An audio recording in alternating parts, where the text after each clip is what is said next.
commencé avec une groupe de personnes. Puis, notre mission était très, très large à l'époque. C'était vraiment d'accueillir des gens et de dépanner, tu sais, dans l'idée de s'entraider. Donc, ça a pris beaucoup, beaucoup d'ampleur avec le temps. C'était vraiment le contraire d'un projet. Je veux dire, l'essence était là, le cœur était là, mais on a quasiment fait exprès de ne pas planifier parce que on voulait que ça germe de soi-même puis que ça s'épanouisse avec le temps. Puis est-ce que c'était comme un petit groupe de personnes qui a eu cette idée-là puis qui sont parties de ça, ou est-ce que c'était plus organisé comme départ? Ça s'est pas me passé. C'était vraiment très organisé comme début, là. Il y avait un groupe de personnes dont je faisais partie. Je dirais, je sais pas, une quinzaine, une vingtaine de personnes. Puis c'était comme des amis, des voisins, des cousins, comme pas une gang d'amis nécessairement, mais des connaissances. Et puis, on voulait, en fait, ça partit sur une base de reconnaître que les gens souffraient de l'isolement. Même, je veux dire, moi, j'étais maman à la maison à l'époque avec 4 enfants. Difficile à imaginer qu'on peut souffrir de l'isolement, mais je me sentais pas bien enracinée dans une communauté. Alors, la bulle de la maison devient un petit peu comme fermée à ce moment-là. Donc, tout ce groupe-là, on a commencé par faire des actes ou des gestes d'entraide. On faisait des soupers communautaires, on invitait des gens à venir faire de la musique puis manger ensemble.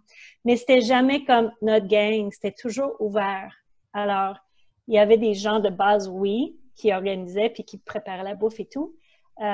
Mais c'était toujours ouvert, t'invites qui tu veux, t'amènes du monde. Et c'est suite à 1 an de faire des activités comme ça et de voir beaucoup de bien là-dedans, on a décidé qu'on avait besoin d'un espace. Fait qu'on a commencé à chercher un espace. C'était pas du tout notre idée d'acheter un commerce de dépanneur.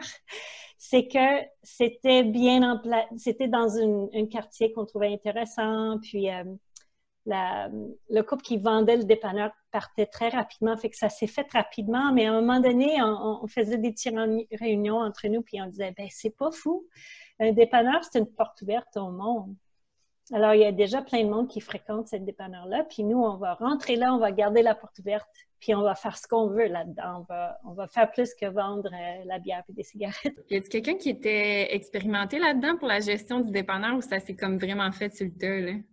Ça s'est fait sur le tas. Tu sais, on était la plupart des adultes. Il y avait des jeunes adultes, il y avait des personnes plus âgées, mais c'est comme si chaque personne est juste venue donner leur expertise. Tu sais, il y en a qui étaient super bons dans la cuisine, il y en a qui étaient plus comptabilité. Tu sais, fait que c'est les bénévoles qui ont dit, au lieu de dire on cherche une comptable, on cherche une cuisinière. C'est comme si les gens venaient et disaient, moi je peux faire ça, moi j'ai le goût de faire ça. Puis c'est comme ça que ça s'est bâti. Fait que dans le fond, la méthode de prise de décision, là, ça se passe comment? Est-ce qu'il y a quelqu'un en haut qui décide, ou est-ce que c'est des équipes, ou est-ce que c'est vraiment comme tout le monde a sa voix, puis c'est toujours des réunions, des comités, puis comment ça se passe dans le fond? Mais il y a quand même, on est incorporé comme une coopérative de solidarité. Donc, selon les lois sur des coopératives, on a un conseil d'administration. Moi, je suis sur le conseil depuis 5 ans, mais au début, j'étais pas à ce niveau-là. J'étais beaucoup plus une bénévole qui venait faire des choses. Donc, on est 5 personnes sur le conseil d'administration, puis on est un peu comme... On est obligé de jouer un petit peu le rôle de parents qui prennent les décisions finales, mais la plupart des choses sont faites en communauté parce que ça n'a pas de vie si c'est juste 5 parents. Je veux dire, ça prend toute l'implication de la communauté pour que ça marche. C'est bon. Puis, Oui.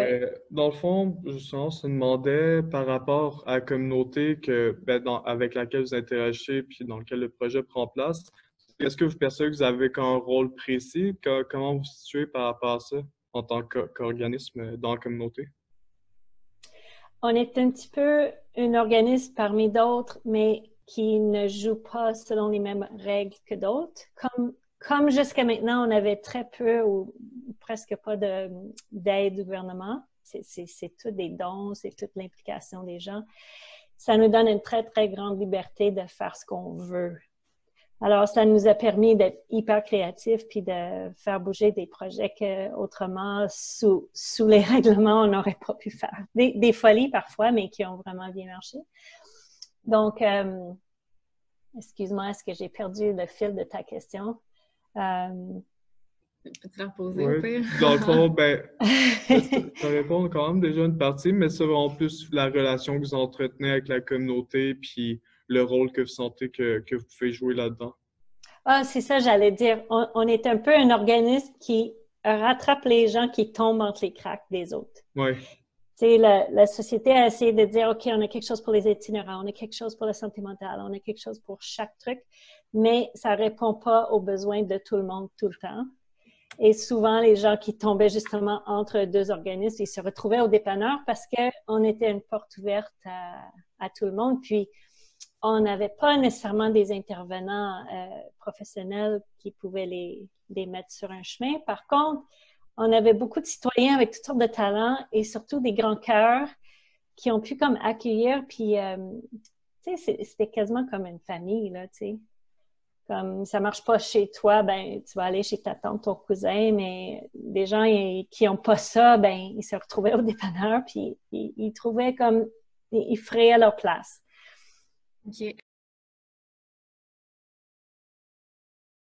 je me demande, dans le fond, est-ce qu'il y a des trucs que vous retenez de ces expériences-là, au niveau, que ce soit au niveau de la gestion, que ce soit au niveau du contact avec la communauté, des méthodes que vous avez trouvées qui étaient extraordinaires ou moins bien? En général, votre expérience, ce que vous retenez de ça? Ben souvent nous on appelle ça un laboratoire de la vie parce que on a tellement appris, tu sais, on a tous et chacun là, celles qui étaient dans la cuisine, ceux et celles qui étaient dans la cuisine, peu importe.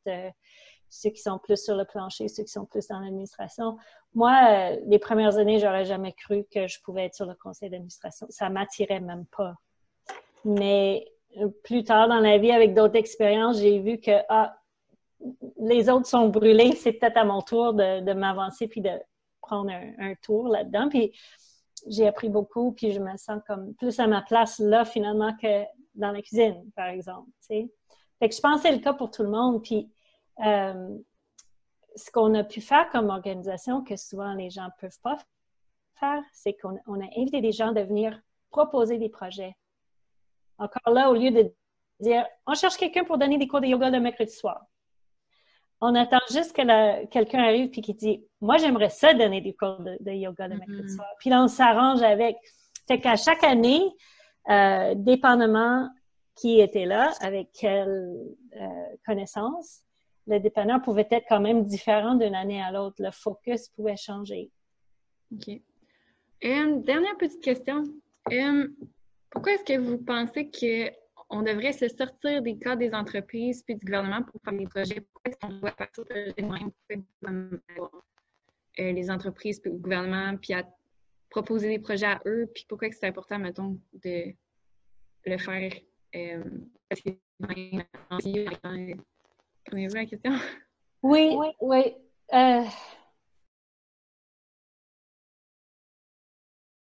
Je pense que, surtout dans le cas du dépanneur, c'est une question d'être vraiment proche du peuple. Tu sais, on est dans le bain avec le monde, là. On n'est pas des cadres avec des diplômes. Il y en a beaucoup qui ont des diplômes, mais on n'est pas en train de décider d'en haut qu'est-ce qui va se passer en bas. On est plus comme déjà dans l'eau. Et quand les autres arrivent, on est comme, OK, ben moi, j'ai déjà essayé ça, tu as essayé ça. On peut accueillir, servir un repas, prendre un thé avec quelqu'un, être à l'écoute. Ce qui n'est moins souvent le cas quand c'est décidé d'en haut puis c'est imposé en bas. C'est vraiment ça la différence. C'est comme on a voulu partir de la base et on a eu l'expérience que les gens se sont joints, ils ont compris l'esprit puis que ça a grandi.